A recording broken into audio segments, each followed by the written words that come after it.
Pleased to say that I'm sitting here now with Bill Emmott. He's the former editor-in-chief of The Economist. Joins me now to really make sense of what's going on at the moment and tell us a little bit about what he expects to happen in just a few hours from now. What do the Murdochs need to say to stem the fallout from this scandal?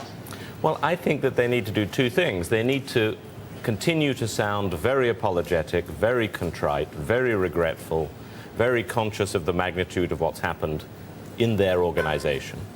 But at the same time, the second thing is that they've got to watch out for future legal problems. They mustn't incriminate themselves, given that there's a judicial inquiry underway.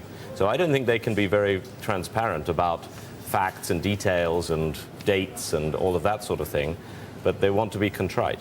Yeah, and that's going to be a very difficult balance to strike, because after the gravity of these allegations and the perceived cover-up, I mean, this is how the public perceive it, and there has been public outrage in this country at what's happened. It's a story that seems to have captured everyone's imagination, and I guess it's going to be very difficult for them to come across as being transparent, as being honest, as though they have nothing to hide, while at the same time they are restricted in what they can say because there are ongoing legal inquiries. I mean, do you think what will constitute a successful hearing for them?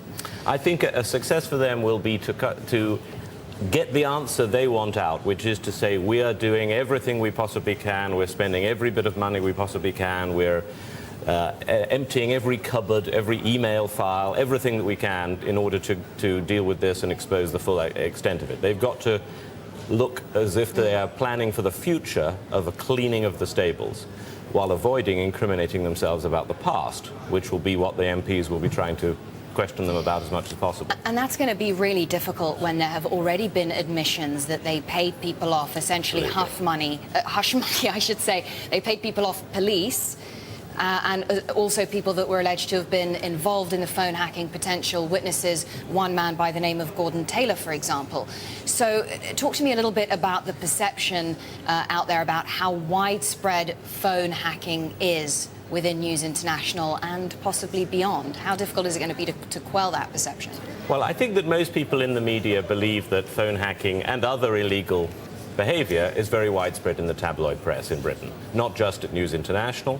Similarly, close relationships with the police, which often move into corrupt relationships, those are also common at all tabloid newspapers in Britain, is the belief. Don't have proof, that's the belief. I think that what the Murdochs will want to do, though, is to avoid seeming like they're throwing mud at other newspapers. They will want to hide behind the police. The problem for the Murdochs is the cover-up story. Always with these things, it's the cover-up that gets you. The MPs will say, you covered this up. The Murdochs will try to say, no, no, no, we followed what the police were doing. The police closed their inquiry, therefore we thought it was okay. So it'll be a kind of juggle between the police responsibility and the Murdochs' own responsibility.